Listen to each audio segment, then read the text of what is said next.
Hello my dear students, एक कहानी सुनना।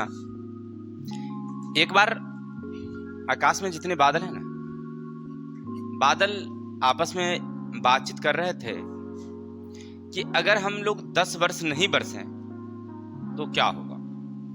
अगर 10 वर्ष लगातार अगर बारिश ना हो तो क्या होंगे। आपस में सब रंग की बात करने लगे, आपस में बादल सब।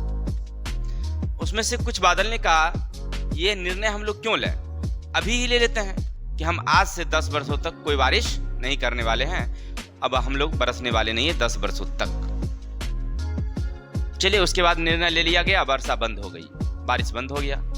लगातार ये बात पृथ्वी के लोगों को भी मालूम पड़ा कि अब आज से 10 वर्षों तक कोई बारिश होने वाली नहीं है। अब क्या होता है कि बहुत सारे किसान जो हैं अपने हल बैलों को बंद कर देते हैं, सब कुछ माने खेती करने के जितने भी साधन है सबको बंद करके रख देते हैं कि अब तो खेती बाड़ी होने वाली है नहीं, क्योंकि बारिश होगी नहीं तो खेती होगी नहीं। वो सब रख देते हैं, छोड़ देते हैं। लेकिन एक किसान फिर भी हल चलाता रहा। 1 वर्ष, 2 वर्ष, 3 वर्ष ऐसे करके लगातार चलाते ही रह गया।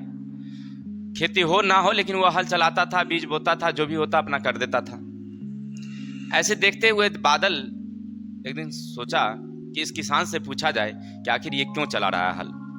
आया बादल और पूछा कि जब तुम जानते हो कि 10 वर्ष बारिश होने वाली नहीं है, खेती जब नहीं होगी, तो फिर आखिर तुम ये क्यों कर रहे हो, तुम हल क्यों चला रहे हो।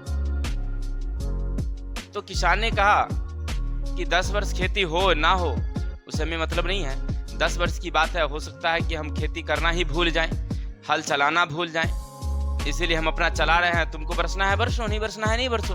हो सकता है कि हम हल चलाना भूल जाएं तो हम इसीलिए अपना चला रहे हैं। बादल को लगा, अरे भाई तो बहुत अच्छा बात बोला। हो सकता है कि 10 वर्ष में हम ही बरसना भूल जाएं, तब क्या होगा। इसीलिए उस दिन से वह फिर से बरसना शुरू कर देता है। ये किन के लिए है? उन बच्चों के लिए जो 1 वर्ष या 2 वर्ष अपने एग्जाम को देते हैं, अगर सफलता नहीं मिलती है और हताश होकर के घर वापस लौट जाते हैं। ये उनके लिए है कि जब किसान जानते हुए कि सफलता नहीं मिलने वाली है फिर भी वह मेहनत कर रहा था तो उसकी सफलता रंग लाई। अगर उसी तरह से हम भी मेहनत करेंगे तो सफलता हमें ज़रूर मिलेगी। ठीक है।